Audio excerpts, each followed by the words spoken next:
मेरी आज की कहानी का शीर्षक है एक भिखारी की दर्द भरी कहानी। एक बार एक व्यापारी को धंधे में बड़ा नुकसान होने की खबर मिली। व्यापारी बहुत परेशान था कि तभी उसके दरवाजे पर वही भिखारी आया। गुस्से में अपना आपा खोते हुए व्यापारी ने उस भिखारी को पत्थर दे मारा।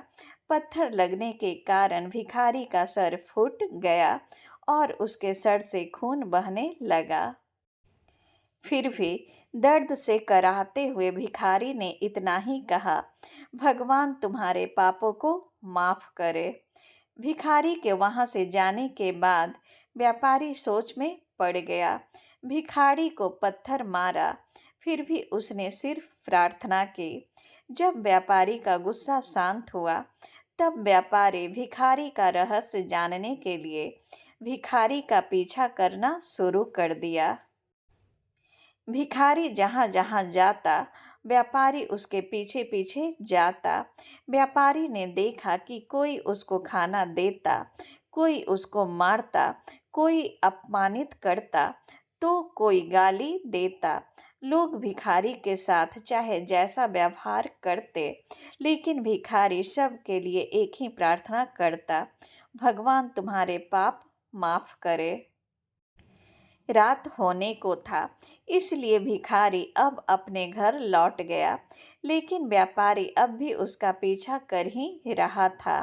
व्यापारी ने देखा एक पुरानी टूटी हुई खटिया पर एक बूढ़ी औरत लेटी हुई थी। काफी कमजोर और बीमार लग रही थी। वह भिखारी की पत्नी थी। अपने पति को वापस आता देख वह खाट से उठ खड़ी हुई। पत्नी ने अपने पति के भीख वाले कटोरे में देखा, उसमें सिर्फ आधी बासी रोटी थी। उसे देखकर वह बोली, आज बस इतना ही मिला। आपके सिर से बहुत खून निकल रहा है, ये चोट कैसे लगी? बूढ़ा भिखारी ने बोला, आज बस इतना ही मिला, किसी ने कुछ दिया ही नहीं, सब ने गालियां दी और एक नए पत्थर भी फेंका, इसलिए मेरा सर फट गया। एक गहरी ठंडी सांस लेकर बूढ़ा भिखारी फिर से बोला, यह मेरे ही पापों का फल है। तुम्हें याद है, कुछ सालों पहले हम कितने अमीर थे? क्या कुछ नहीं था हमारे पास। हमारे पास हर चीज जरूरत से ज्यादा थी, लेकिन हमने कभी दान नहीं किया। और उससे भी बुरा हमने उस अंधे भिखारी के साथ किया, जो हमारे द्वार पर भीख मांगने आया करता था। बूढ़ी पत्नी की आंखों में आंसू आ गए। वह बोली, हाँ, हम उस बेचारे अंधे के साथ बहुत बुरा करते थे, उसका अपमान करते थे, उसे खाने के लिए रोटी की जगह कागज दिया करते थे, उसका मजाक उड़ाया करते और कभी कभी मारा भी करते और उसे गाली भी दिया करते थे।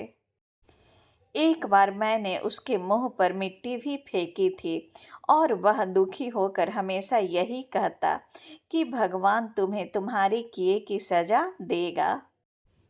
भगवान तुम्हारे पापों की सजा जरूर देगा।